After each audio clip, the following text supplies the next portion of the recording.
yours. I still remember the first time I really, truly understood the power of change. I'll never forget it. It was in the fall of 2004, and I awoke early one Saturday morning in Kyiv, Ukraine. And I was surprised to find that my fiance, who's not normally an early riser, was already fully awake, dressed, and quietly tiptoeing out the door. Now, put yourself in my position. I figured I must have done something wrong. I just didn't know what it was. Was she angry with me? Was she leaving me? Maybe she was just going out for a bite to eat. I didn't know. So I asked her, "Hey, where are you going?" And she said, "Oh, I'm heading out to a demonstration." And I said, "But I thought you didn't care about politics." And she said, "Yeah, you know, I didn't. But it's enough already, and we have to do something." And just like that, like somebody somewhere flipped a switch, it was as if the entire country had changed overnight. And almost everybody we knew was all of a sudden going out to political demonstrations on a regular basis, behavior that would have seemed strange before. And that's what led just a few months later to the events now known as the Orange Revolution in Ukraine. Did you ever have something you felt so passionately about, but you just knew that the deck was stacked against you, and even to hope was to invite further disappointment? And then for a moment, the universe opens up, and you can glimpse the possibility that you can make a difference, not just argue a point. The Orange Revolution was that kind of moment, and I was privileged to experience it from a fairly unique perspective. In my role as a foreigner, many would consider me to be something less than a full participant. But in my role leading the country's leading news organization, I was certainly something more than a casual bystander. And what I remember most from those days was this feeling of profound confusion. Nobody really knew what was going on or what would happen next. There was just this mysterious force that no one could describe, but no one could deny that was moving things along. And I was amazed about how thousands and thousands of people who would ordinarily be doing very, very different things would all of a sudden stop what they were doing and start doing the same thing in nearly perfect unison. And I thought to myself, you know, I'd really like to be able to bottle that force, to understand it and put it to some useful purpose. And that's what set me out on my path. It led to my book, Cascades. And what I learned was that there are natural laws that govern change that can be applied by anyone in any context. You can use these principles to bring about the kind of transformation and change you want to see. So what I want to focus on today is 5 of these laws. The first one is that revolutions don't begin with a slogan, they begin with a cause. You know, when we look back at transformational icons, their paths often seem inevitable. I mean, of course, they were able to achieve amazing things. They were superhuman people. But they didn't start off that way. We remember Gandhi today as the icon, the legend. But as a young man, he was incredibly undisciplined and unable to control his rather nasty temper. As a young lawyer, he was so shy he could hardly bring himself to speak out in open court. In fact, it was his failures as a lawyer that led him to South Africa and an incident on a train that would change his path. Although he paid for a first-class ticket, he was ordered to go back to a third-class compartment. When he refused, he was kicked off the train. That's what led him to develop his method of satyagraha, that not only won rights for Indians in South Africa, but led to independence for his people back home. It wasn't the future he planned for himself, but it was one that he became compelled to pursue. Now, Ilac Diaz's story is not nearly as famous, of course.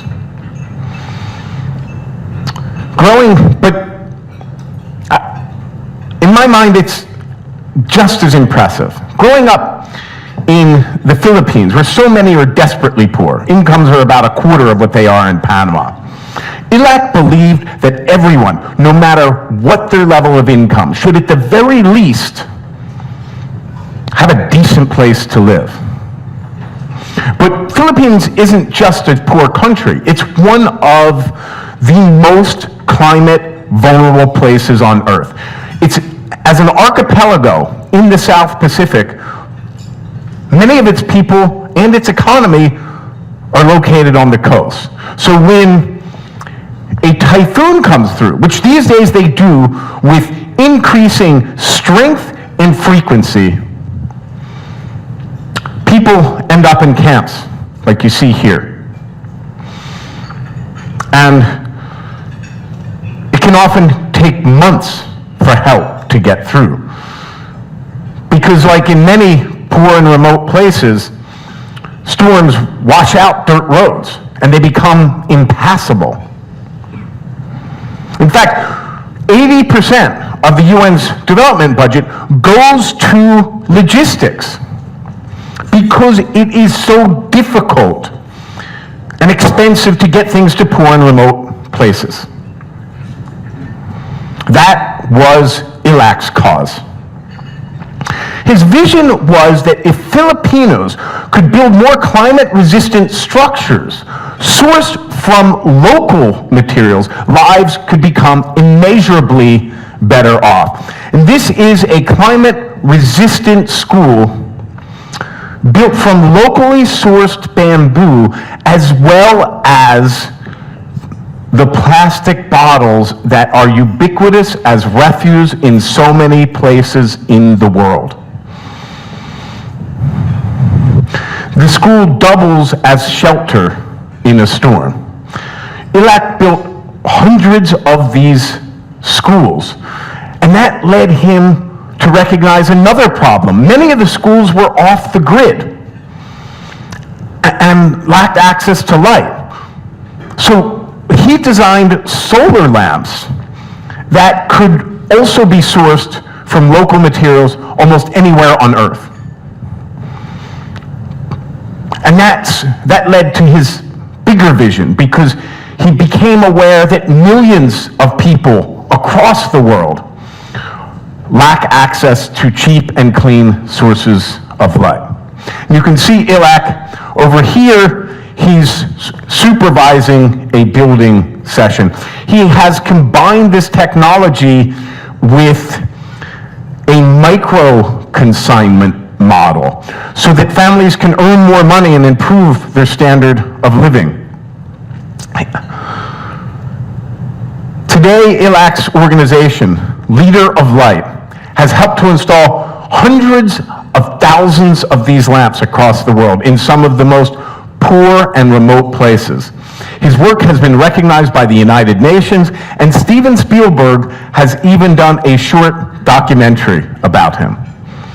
You know, ILAC didn't start off with any of these ideas.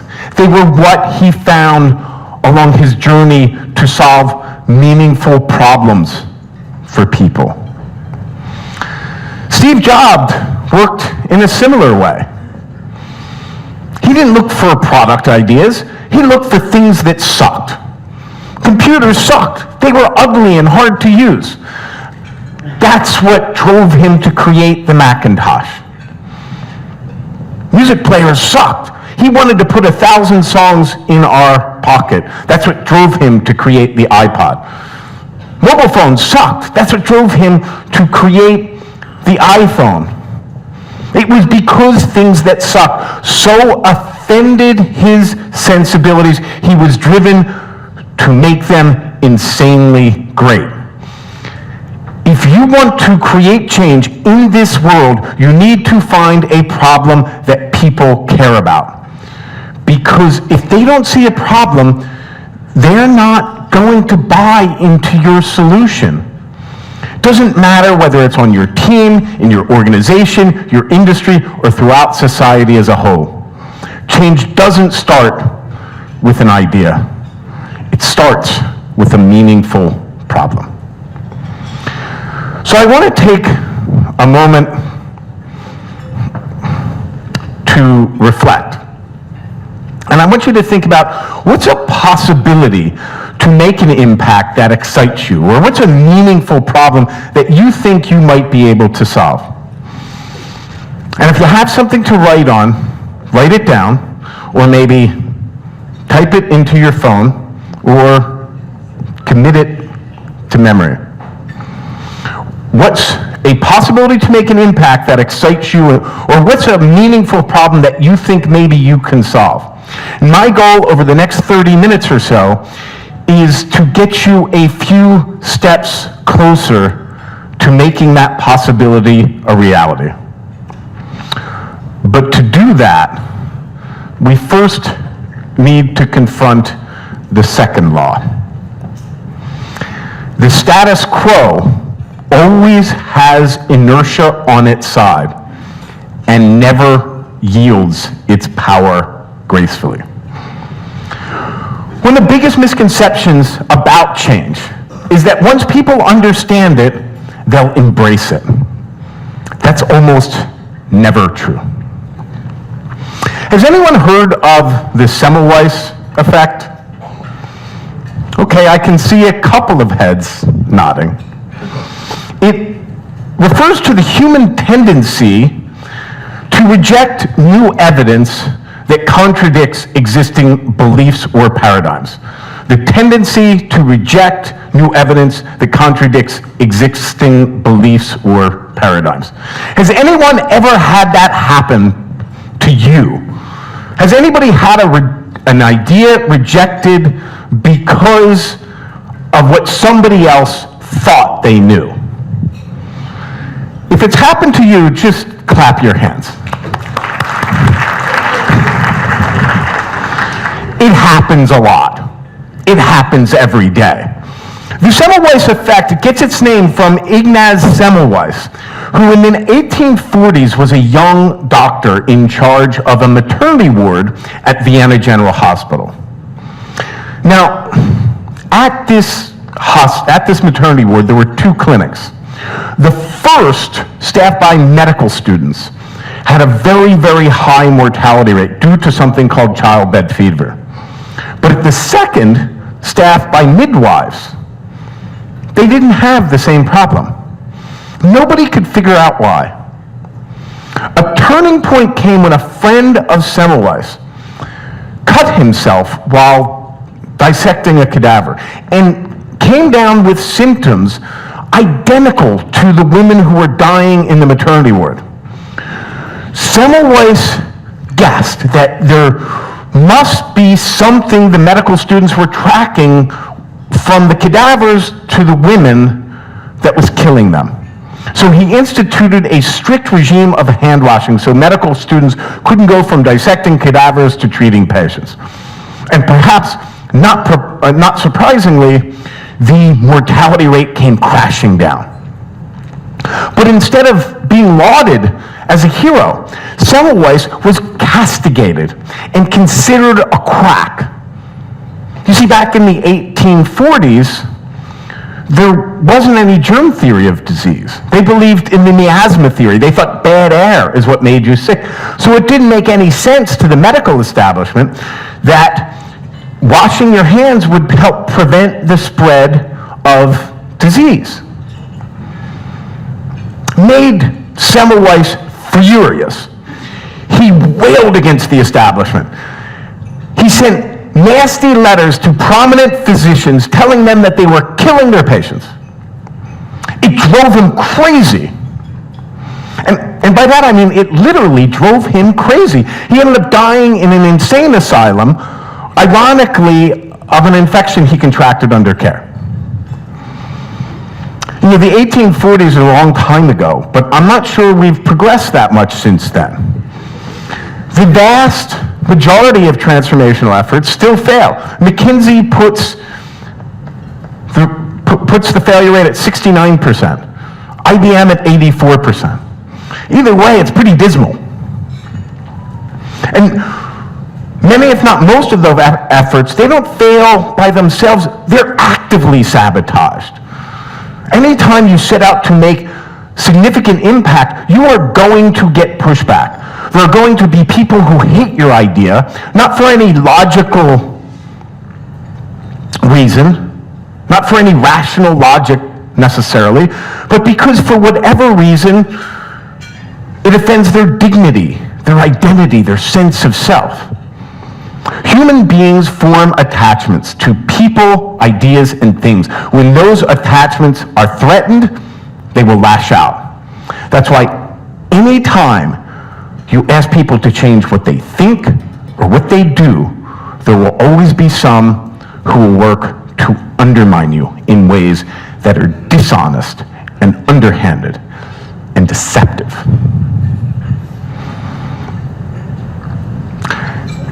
And once you internalize that, you're ready to move forward. Because not all of the news is bad. In fact, we have decades of research that show us that we don't need to convince everyone. Everett Rogers, who studied innovation, he put the tipping point at 10 to 25% of a system. Erica Chenoweth, who studies political revolutions at Harvard's Kennedy School, she puts it at 3.5% of a society. Damon Centola at University of Pennsylvania, he puts it at 25% of an organization. Now, to be honest, I take all these numbers with a grain of salt. But the salient and important point is there is nothing to indicate we need anything close to 51%. We only need enough support to gain traction. After that, success can speak for itself. This is Jim Allison. Much like Semmelweis, he had an idea that threatened the status quo. He thought that with a little help, our immune systems could fight cancer. He had made a discovery that led him to believe that actually our immune systems are quite capable of fighting cancer, but something was putting on the brakes and turning off the immune response. What Jim thought was that if we can just pull those brakes off, we can unleash the body's natural defenses. But everywhere he went, he heard the same thing. No. That's been tried before. We don't think it can work. you're wrong. I remember him telling me the story 20 years after, and I could still feel the pain in his voice. It was depressing, he said. Here, I knew this discovery could make a difference, but nobody wanted to invest in it. But unlike Semmelweis, he didn't rail against the establishment. He didn't send nasty letters to doctors or anyone else. He went back to his lab, he firmed up his data, and he continued to pound the pavement. It took him 3 years, but eventually he found a small biotech that was willing to believe in him. And of course today, cancer immunotherapy is not considered a pipe dream. It's considered a miracle cure. It's the 4th pillar of cancer treatment. Millions of people are alive today because of Jim, his work, and the tenacity with which he pursued anybody who would support his idea. In 2018, Jim was awarded a very much deserved Nobel Prize.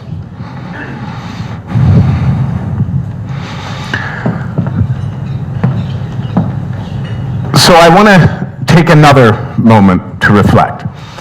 When have you faced irrational resistance to an idea? Where can you anticipate opposition to a change you want to see now? Think about it. Write it down if you have something to write with. Type it into your phone or commit it to memory. Third law. It's small groups loosely connected but united by a shared purpose that drives transformational change. You know, one of the first things I learned along my journey was that scientists had known about that mysterious force I encountered on the street in Kiev, and they'd known about it for centuries, and it even has a name. It's called a network cascade, or a viral cascade. Imagine thousands of protesters flooding the streets of Kiev, or Cairo, or maybe even Panama City. Countless fireflies blinking on and off in nearly perfect unison. Sports fans doing the wave at a stadium. These are all examples of information cascading through a network. When ideas are held by individuals or small groups, they're negligible. But when those groups can connect and synchronize their collective behavior, they can become immensely powerful.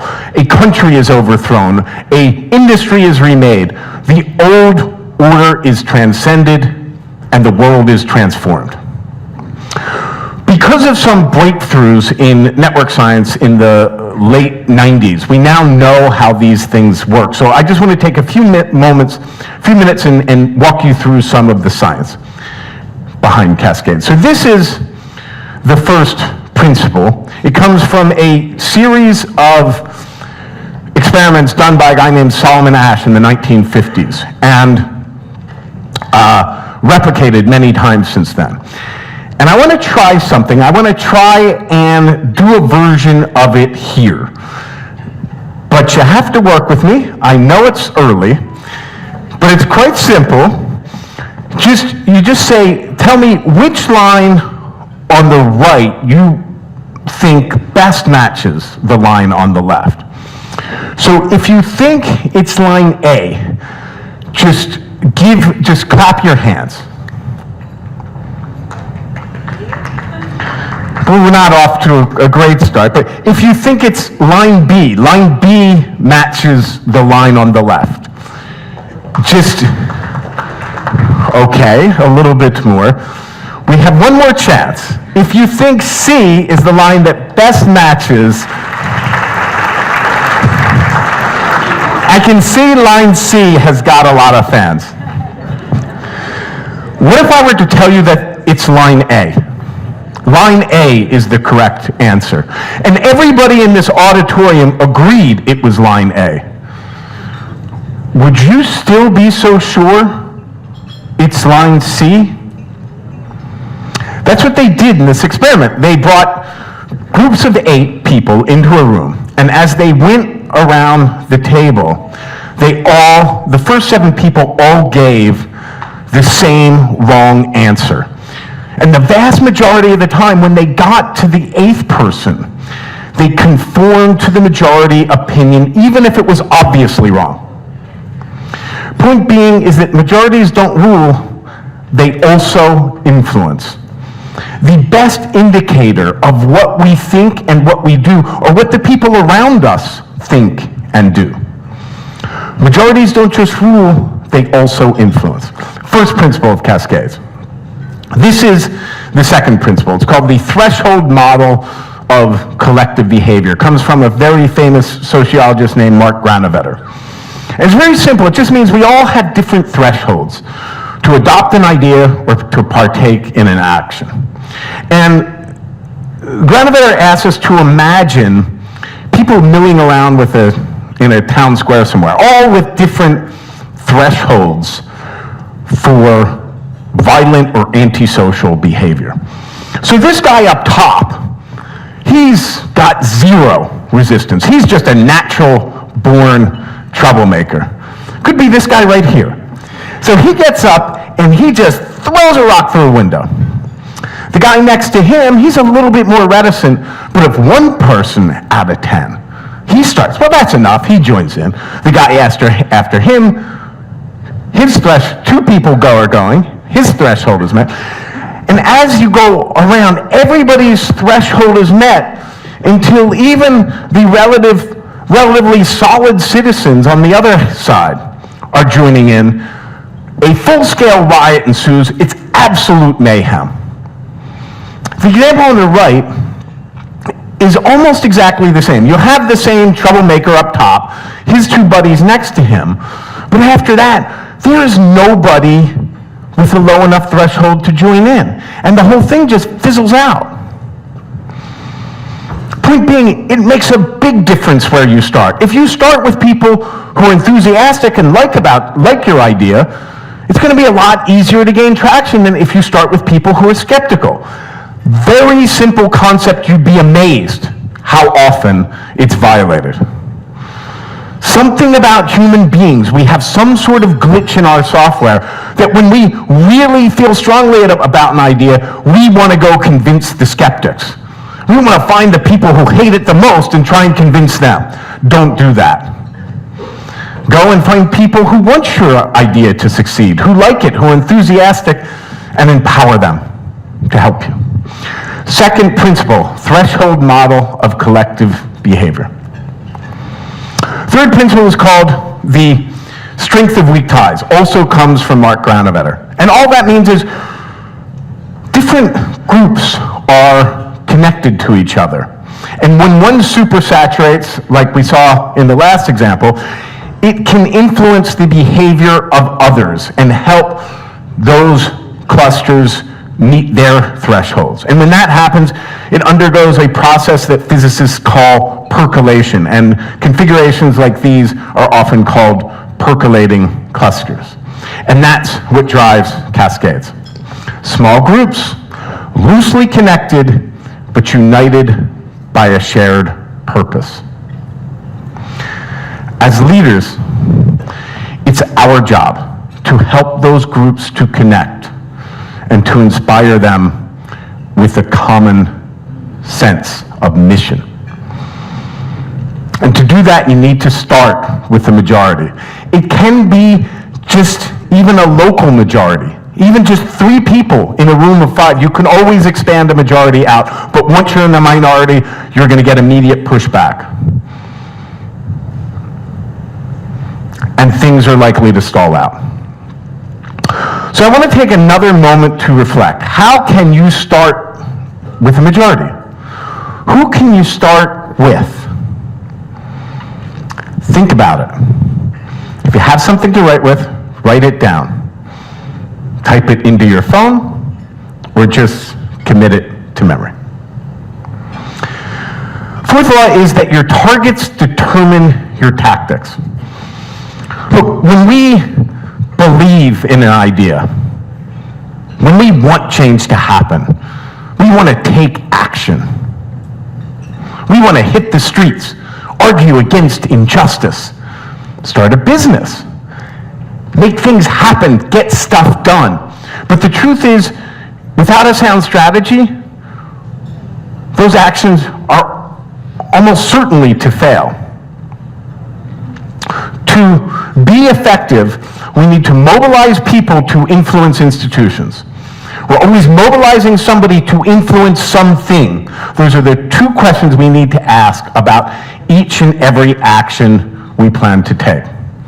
Who are we mobilizing, and to influence what? Until we identify, analyze, and understand what our actions are supposed to be targeted at, we're just wasting our time. We can't just fight the same old losing battles over and over again. We need to redefine the terms of our struggle in ways that put relative strength against relative weakness and tilt the playing field to our advantage. This is, tricky clicker. This is one of my favorite examples of how that can be done. It was a series of anti-apartheid protests, but they didn't they didn't take place in South Africa. They took place in British university towns. And they weren't even necessarily targeted at the apartheid regime, but at Barclays Bank. And they did all sorts of clever things, like, for instance, when they saw two bank machines next to each other, they would spray paint whites only over one and blacks over the other, to highlight the fact that Barclays was supporting a murderous and evil regime. Now you might say, okay, but what are a bunch of white supremacists in South Africa? What do they care what a bunch of students and activists are doing in British university towns? And the answer is, I don't know. Maybe they cared and maybe they didn't. But Barclays' share of the student market in the UK fell from 37% to 15%. And you better believe they cared about that. In fact, they cared so much they pulled their investments out of South Africa. And once Barclays pulled out, other corporations started doing the same. Why? They saw what happened to Barclays. They didn't want it to happen to them. And groups started connecting.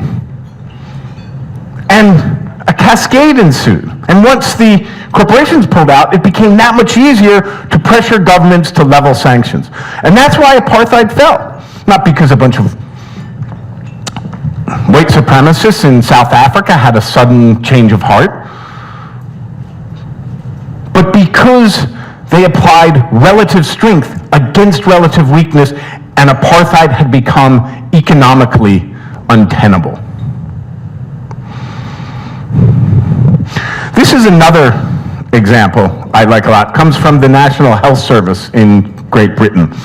It's called Change Day. We all know how the medical profession can be very resistant to change. So a government-run health service is especially hard to get moving, which is one of the things that makes this idea of a change day so ingenious. They didn't fight against the bureaucracy. They invited frontline staff. And notice I say invited. They didn't force, they didn't order, they didn't incentivize. But they invited frontline staff to make one change on this day to improve the lives of patients. And a lot of them are very simple. This woman, Vicky, said she pledged to ensure that her patients are fully aware of their plan of care. Other Examples were that people working in a geriatric ward, they wore incontinence pads so that they could better empathize with their patient's plight. A psychiatry ward painted the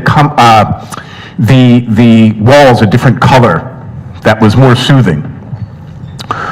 But with more than 1 million people participating, some of these changes helped to influence administrators and patient groups and led to significant and lasting change.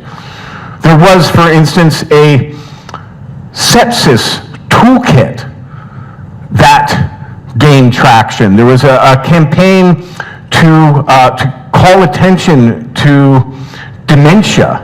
There was another program to promote better maternity experience.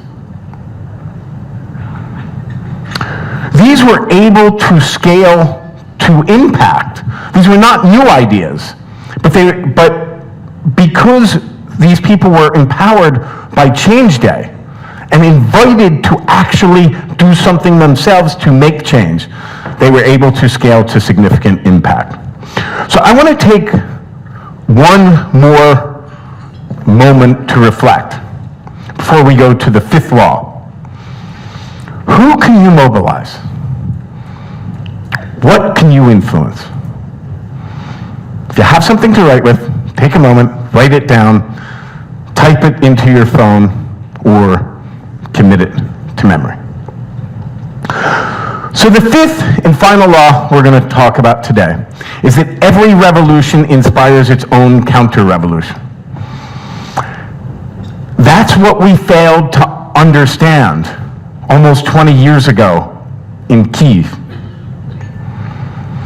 In 2004, we took to the streets, and seemingly against all odds, we won. Or at least we thought we did. Those people who opposed our idea, they didn't just melt away and go home, admit their defeat, that we were right all the time. No, they redoubled their efforts to undermine us. And eventually they were able to reverse what we had achieved. You see, you can never base your revolution on any particular person or technology or policy. It always needs to be rooted in shared values. That's what we got wrong. The Orange Revolution got its name because orange was the campaign color of the opposition candidate, Viktor Yushchenko. But when he got into office, it turned out he wasn't a magician or a god. He was just a man. And when he failed, the movement did too. But in the next Ukrainian revolution, the one that came a decade after, they were smarter than we were, and they got it right. The protests were called Euromaidan because they were rooted in values, specifically European values. And the movement continues even now, when Ukraine is being tested as few countries ever have. And even under the greatest of strains, dignity is prevailing. Basic human values are winning out. And as strange as it may sound, I heard something very similar from Irving Vladovsky Berger, who was one of Lou Gerstner's key lieutenants in the legendary turnaround at IBM in the 1990s. And he told me, he said, Greg, you know, the Gerstner Revolution, it was never really about technology or strategy. It was about bringing IBM's values back into harmony with the market. And he said, because the transformation was about values first and technology second, we were able to continue to embrace those values even as the technology and marketplace continued to evolve. He repeated that phrase a number of times, back into harmony with the market, because he wanted to emphasize to me how important it was. And that brings me to the final thought I want to share with you today. Lasting change is always built on common ground. One of the most difficult things about leading change is we need to allow others to embrace it for their own reasons, which might be different than ours. When we feel strongly about an idea, we want everyone else to see it the same way we do, with all its beautiful complexity and nuance. We want them to share our passion and our fervor. Many change efforts end up sabotaging themselves for exactly this reason. We all have a need to be recognized, and when we feel that others don't share an idea we feel strongly about, it offends our dignity, our identity, our sense of self. That's why we all, as much as we may hate to admit it, have at times chosen to make a point when we could have actually made a difference. But if we're serious about change, we need to hold ourselves accountable to be effective messengers. We can't just preach to the choir. Sometimes we need to go out of the church and mix with the heathens. We can be clear about where we stand and still listen to others who see things differently. That doesn't mean we compromise. No, we should never compromise on values we believe in. But what it does mean is that we need to identify common ground upon which to build a shared future. And that's my message to you today. Don't worry about making a point. Go out and make a real difference. Find common ground and build a new future upon it. Thank you.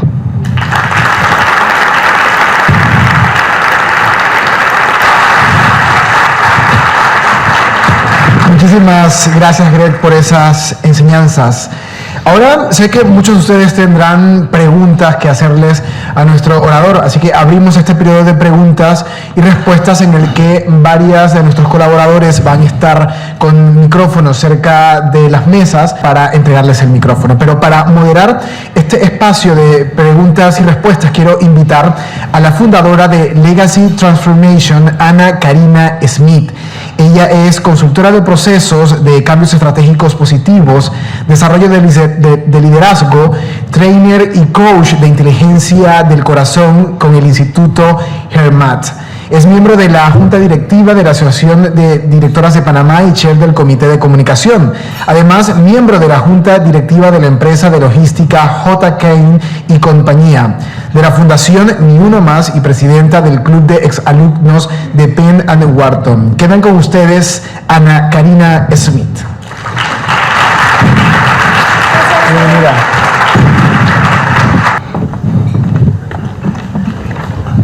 And for this wonderful presentation. And I just want to honor our audience because it's filled with change makers. And I just want to say to all of you, quiero decirles a todos ustedes que realmente el cambio es posible, y escuchar a Greg sobre cómo lograrlo, espero que les haya tocado sus corazones. That I hope that your words have touched their hearts meaningfully. Well, thank you so much for bringing me down here. It's really been fantastic to be in Panama City and get to know the people and of course to have me here, and I really appreciate it. And I'm sure that when you spoke of Ukraine, you had your family at heart and your wife's family. So I want to take this moment to honor them and their struggles today as they're going through the situation that is so delicate in Ukraine. Así que junto al resto de ustedes, pues la situación de Ucrania, la familia de Greg está en Ucrania, la esposa es de allá, así que pues nuestros corazones les acompañan en este momento tan difícil. So Greg, I'll kick it off with the first question while the audience prepares their own. How does that sound to you? And I was thinking of getting some free consulting as well for ADP. How does that sound to you? I'm here to help. Okay, so we are a change movement. We call it the freemium model. I give you a little bit now, but you pay for it later. So we are a movement that is, I would say, loosely organized with other groups around the world that seek change for women around the world, and specifically at the board level. And, I'll read what my thoughts were regarding this, and taking a quote from your book. You read about the women's movement back in the day, as you explained that to succeed, you must go beyond the grievance to identify an affirmative vision for what you would like to be different, and then identify a single fundamental change that will bring this vision about. And back then it was voting rights. So today, the movement for women's rights is still so relevant and so much ahead of us to accomplish. And, I was wondering, as I was reading your book, I was wondering about those keystones changes that you talk about. And for us, we believe that it's women on boards, because that will hopefully cascade greater changes about the women's movement. So my question to you is, how might we best accelerate change in this space so as to reach greater representation across the board and just access to so many things that would benefit the world as well, and cascade other issues that are just as relevant? What are some of your thoughts around this? Okay, so I think we're talking about two separate things. The first is the keystone change, and the second is something we call laddering up from a network to an ecosystem, which sometimes applies, but not all. So usually when it applies, people know immediately how to apply it. So the first is this idea of the keystone change, and it's important to have two different types of aims. One is the vision, which should be aspirational. There shouldn't be metrics attached or milestones. Equal rights for women is aspirational, and been working on it for a while and still haven't attained it. A keystone change is one that has a clear and tangible goal, involves multiple stakeholders. So it's not like three guys in the IT department like your idea. And these are some of the same stakeholders that you would need to achieve this final vision, and it paves the way for future change. Voting rights was not an obvious one for women. In the 19th century in America, where the movement for women's rights first started, they didn't think that voting rights was a good goal, because there were so many other things. Women were basically considered property. A husband could kill a wife, and a husband could kill his wife, and in most jurisdictions, he couldn't be arrested for it. So it seemed that voting rights was out there. But once they settled on voting rights, they saw those three things. It was a clear and tangible goal. Everybody would know when they attained it. It involved multiple stakeholders, and it paved the way for future change. It took them decades to get there. Now, with women's rights, I think you need that same thing. What is a clear and tangible goal? Who are the multiple stakeholders, and how does it lead to further change? The second thing, and you can see this in the women's rights, is what we call laddering up from a network to an ecosystem. Best example of this is civil rights in America, because everything about that is so famous. But when we think about civil rights, we all remember Dr. King, but he was only one of the big six of he was only one of the big six of civil rights. And they all had their own networks, but because they were able to share values, and they had strong differences between them, they were able to ladder up from their individual networks to an entire civil rights ecosystem. And when they marched on Washington, it wasn't just their groups. There were hundreds of groups. There were white groups, there were trade unions, there were all sorts of different, an entire ecosystem supporting women's rights. But there's also a third thing, which is one of my favorite things about that, with the struggle for women's suffrage. Do you remember the Silent Sentinels? Because the first March on Washington was actually for women's rights. It was a disaster. It turned into a riot, huge mess, which is why they stopped marching. But they started doing much smaller. They were the first groups to start picketing the White House. But the way they chose to do it was ingenious. They picketed the White House with quotes from Woodrow Wilson's own book. And then later, when World War I started, they had more quotes about the Germans, talking about how in Germany, people didn't have equal rights, that supported their position. And this is something that we do in workshops to identify shared values. If you can identify a shared value in the way you're being attacked, you have a very, very powerful weapon. And we saw in LGBTQ, they did this very effectively. For decades, they were getting hammered with family values and defense of marriage. And how did they win? Living in committed relationships, getting the right to marry, raising healthy and happy families. They switched from difference to, we share the same values you do, and it was incredibly effective. So those are the three things I would tell you. I hope they're helpful. Absolutely, thank you so much. And I'm curious to know if there's any questions right now in the audience. Okay. Puede presentarse si quiere y puede hacer su pregunta en inglés o en español. Okay, good morning everybody. I'm Giovanna Cardelico. I run the credit bureau in Panama, APC. My question is the following.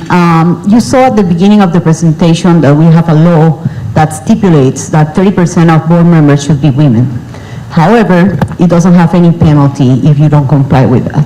Do you think it should be penalized, or what is the experience in other countries? Is that something that is working, or it should be more inspirational than regulated? What are your thoughts about that? I don't think it's an either or. Obviously, you need both. I mean, obviously, to have laws that can be enforced, that really helps get those underlying values enforced. But the majority has to agree with them. If the majority doesn't agree with the law, enforcement costs become way too high, and the law doesn't work. So I think you really need those two. And the only way you're going to make it a law is to get that support. So I hope that's helpful. But thank you for the question. Tenemos otra pregunta aquí adelante, pero creo que alguien tenía el micrófono. ¡Ay! Por favor, adelante. Hi, my name is Daniela Sosa. I work at investment banking at MMG Bank. I have a question about change in a corporate setting. So usually what happens is that when change or transformation start to become successful, it's usually accompanied by this great momentum that slowly starts to kind of taper off and plateau as the status quo kind of tries to pull back on it. What would you recommend for, in a corporate setting, keeping that momentum up and really seeing that change through? It's again about starting with a majority and never getting away from your majority. When you say things are fizzling out, that means that you've gone too far and you're in the minority and you're getting pushed back. When I speak to transformation and change specialist, they always ask me the same question. What do you do when you get people excited about an idea and then it kind of fizzles out? And I always tell them, well, the operative phrase is, you got them excited, which implies they weren't excited about it in the first place. So focus on people who are enthusiastic about the idea and how you can empower them. Once you feel the need to persuade, you either have the wrong idea or the wrong people. Thank you so much. Sí. Disculpa. Bueno, Okay. primero ella y después con Erika. Sí. Just to think about change as a concept, how many times change relies on character of those who want that change? Because you have to be persistent. I mean, many times while you're trying to move through the journey of change, there will be failures. And there will be kickbacks, and there will be people not going on with this. So how many times you have to really be capable of keeping your values and your beliefs on the long run, and maybe invest a whole life until you're able to make a change. That's one. And the other one, how many times you want to change, and maybe the change happens, but not the way you started with it. So I'm just leaving this for your thoughts. Yeah, Luis Venegas from KPMG. Yeah, those are fantastic questions. Thank you. The first question about character and values, Anna can tell you from the book, it's one of the most important things about being explicit about your values, because values imply constraints. If you don't incur cost, that's not a value, that's a platitude. So it's very, very important to have values, and that tenacity and that need to have character and overcome failures, that's also a function of the people around you, and to make sure that you're getting the support you need. And then what was the second question? Was it? It comes out different. Yeah, that always happens, because if you're going to invite others to join you, they're going to have ideas too. Does that work for you? And I think I know time's up. Maybe we can take one more question from our friend Erica. Well, I want to ask the audience, how much, can we steal a few minutes more from you for a couple more questions? And I'm looking at Monica. Yeah? Okay, we'll take a couple more, if that's okay, a few more. So Erika, and then we have somebody else on this table. And then, we have like 5 more questions. So yes, America. I wanted to explore the idea of how do you mobilize based on a cause. It is hard, particularly in Latin America. We have many causes that are common to everybody, but mobilizing based on those. And I was just thinking, and this is airing our dirty laundry here, but trash, for instance. That's something that is a terrible problem for the entire society. Now try to mobilize people to try to drive change and to demand change from authorities on the trash. It's really difficult because Latin American societies as a whole tend to live on a very sort of immediate basis of your needs, when they're met or not, and they don't go beyond that. So I'm interested in, you mentioned that you need 3.5% of the society, or at least according to Eric, I think, as a tipping point. So I wanted to hear your thoughts on how you actually start mobilizing and try to get people to understand there's some very basic needs or causes, right? Yeah. How do you mobilize? And it's not that it's the wrong people, it's just that what it might be evident to you might not be evident to others in terms of how important it is. Thank you. It's such an important question. Thank you for that, Erica. We have something we call the hair on fire use case. And I know you have a finance background, and I think all of us in business, we've read marketing textbooks from Philip Kotler and people like this. And we're sort of trained to always look for the largest addressable market. And with a typical idea, that can be good, but if you have an idea that's really new and different, the large and addressable market, almost by definition, is already well-served. If you want to do something about trash, you don't go to the neighborhoods that don't have a trash problem. You go to the hair on fire use case. Somebody who has the problem so badly, their hair is almost literally on fire. And that's who you want to work with. Because those are the people who are going to work with you to get over the inevitable glitches. Because every idea starts out wrong. Sometimes it's off by a little, sometimes it's off by a lot, but it's always wrong. You need to, the trick is to make it less wrong over time. And to do that, you need people who are willing to do it with you, and those are the people who need the problem solved. Thank you so much. Does that work? Thank you. Good morning, Camila Vanes. Buenos días. Morning, from TVN Media. My question would be, your words have been inspired a lot on optimism and like you have to move forward and find all these people, but sometimes you hit a wall. It's not even that it drizzles, as someone mentioned, but that problems are ahead. So when's the moment when you need to take a step back and like refigure out what you're going to do? What would you think? What would you say would be those some red flags that you need to change strategy? And also, how do you know when you've made it? Oh.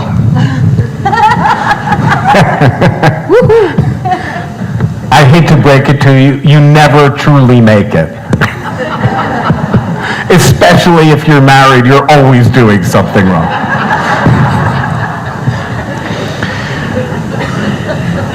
The issue is not so much running into resistance. You will always hit resistance. The issue is anticipating it. Like I said, it's not, ideas rarely fail by themselves. Sometimes they have flaws, but you need your failure you need to anticipate that. I think I was talking to Yvonne, there's a couple of ways to deal, I'm going to do this quickly. Two types of resistance. You have skeptics who tend to be productive and ask good questions and can help alert you to flaws in your idea that you need to fix. And then you have the other kind who have an irrational, and they will never be convinced for the most part. And generally speaking, you don't want to engage with them because engaging with them is much more likely to frustrate and exhaust you than it will to. And usually they don't even voice their objection. They're just quietly running around trying to. There's a couple of ways to deal with it. With the skeptics, one strategy that's helpful is setting them up as an internal red team. Meaning you say, you're skeptical. You've met my wife. She's skeptical. That's great. We need you. You tell us everything you think is wrong. You set them up as a constructive role as the skeptic. The others, there's two ways you can deal with them. One, if they see you gaining traction, if you leave them alone, you don't talk to them, you don't engage with them. If Bobby or Susie, they don't like your idea, stop talking to Bobby or Susie. If they see you gaining traction, almost always they will lash out and overreach and end up sending people your way. The third way you can deal with them, and this is interesting, the subject of increasing academic interest, is you create what's called a dilemma action. Meaning, you create a situation where they have two options and both of them are bad. So when the silent sentinels, when they were picketing at the White House, Woodrow Wilson had two choices. He could either let them continue to picket and make a fool out of him, or send them to jail for walking around with placards of things that he said. Either one of those was a bad option for him. He chose the second, and it almost killed his presidency, which is what led to the 19th Amendment and women's right to vote. Thank you so much. We have some excitement about this. So we'll take 3 more quick questions. And I'll give 3 more quick answers. They don't have to be so quick. We really are enthralled. So can you please let me, a show of hands real quick. So it was, I think, you first, and then Frank over there. Hi, I have a quick question. You mentioned two groups, the skeptics, the irrationals. What about a third potential group, the fearful? Because you might have in a population people that do believe in the cause, they have identified the problem, they believe in the cause, but they are fearful of the consequences or repercussions from the people in power. Right. Active resistors, your irrational people can also be fearful. So it's not so much the emotion, and thank you, by the way, this is a really, really interesting and important question. It's not so much the emotion itself, but how does it manifest itself? Are they standing on the sidelines? If they're standing on the sidelines, then you're just talking about a threshold of resistance, and they'll join when they see other people join. If they are skeptic because they have these fears, and these are rational fears, they can be assuaged.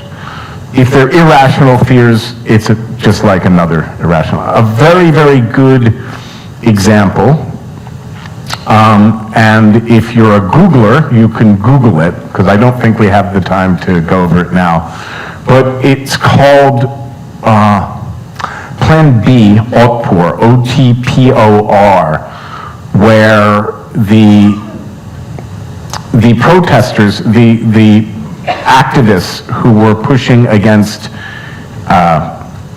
who were trying to overthrow Milosevic, they actually made it so that every time the regime arrested one of them, it strengthened their movement and hurt the regime. And it was ingenious. I wish we had time to walk through it in more detail, but they turned it on its head. And one of the things they did was anybody who got arrested, they got a t-shirt.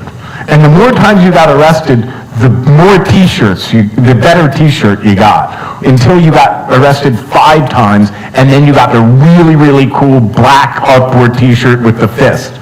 So if you got arrested, you became the coolest kid in school the next day. They did that, but other things even more ingenious, because they realized that the arrests, that police officers are just people trying to do a job. And the arrests weren't just an act of defiance. It was also an opportunity for them to make personal relationships with those officers. And when it came down to it, and they had to choose whether to shoot into the crowd or join the movement, they ended up joining the movement. So often, they were really creative. A good friend of mine helped lead the movement. But there's always everybody's vulnerable somehow. And I'm going to tell just one more quick example because I like it so much. In the Orange Revolution, the son-in-law of the former leader is a guy named Victor Pinchuk, also an oligarch and a billionaire. He was asked after the Orange Revolution, what did you think about the protests? And he said, they made me nervous because my kids were down there. Everybody's vulnerable. Thank you so much. Hello, my name is Frank Kardonsky from Cybernetica. My question is about values and about how you explain that values are a key to transformation. What are some of the most toxic values that you find in your practice, and how do you tackle them? Is it possible to bring those people that don't share the values on board, or is it about having the right people? Could you speak a little bit about that? So your values imply constraints. When you are unable to be explicit about your values, people aren't going to take you seriously. If you're not willing to constrain yourself in any way, then you just want a bunch of stuff. Values show that you're serious. My favorite example of this is, and again, thanks, this is such an important question. My favorite example of this is the Freedom Charter in South Africa, because people would call Nelson Mandela all sorts of names. They would say he's an anarchist and a communist and an extremist and an ist. And every time he was confronted with one of these accusations, he would always give the same answer. He said, nobody has to guess what I believe, because it was all written down in 1955, the Freedom Charter. These are the values we hold ourselves to. And so when apartheid became economically untenable, it's what made it believable that Mandela would not go after the white South Africans, because to do so would be to go against the values he espoused his entire career that were enshrined in the Freedom Charter. The entire movement was based on them. And then when he got into power, he couldn't subjugate white South Africans for those very same reasons. And when his own people told him that they wanted to do it, he had a backing. He said, no, this is set in stone. And that's why we regard Nelson Mandela today as a hero and not some tin pot dictator. That's the power of values. Thank you so much. Do we have a final question? Because I would like to close with one, if that's okay. And there's a lot of people in this room who are going through innovations and transformation in their businesses. Agile transformations are getting very popular in Panama nowadays, and it speaks a lot to the loosely interconnectedness that we can create in organizations. So seeing that there's so many people here who are trying to implement change at that level, what would be some words of wisdom that you would give? Yes, we've worked with a lot of agile transformations, and this is probably the best example of the need to make we call it the shift from differentiating values to shared values. Because anybody who's ever encountered somebody who just came back from an Agile or Scrum conference knows what an absolute pain in the ass they are. Because they want to talk about the Agile Manifesto.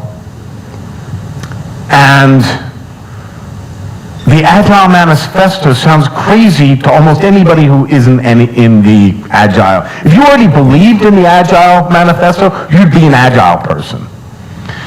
So it's really important to shift from the Agile Manifesto, which are differentiating values. And that's really, and I thank you so much because you touched on one of the most difficult parts about change.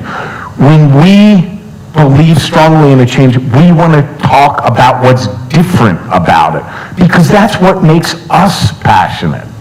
But to bring others in, we need to shift to shared values. Not user personas, but better products done faster and cheaper. That's how you bring people in. Now, notice you're not compromising. You're not abandoning those differentiating values, but you're focusing on the values that everybody shares. And that as well is the key to the dilemma action. So focusing on what that common ground is, what those shared values are, that's the way to build lasting change. Thank you so much. Big round of applause, please, for Greg. Thank you, Isaias.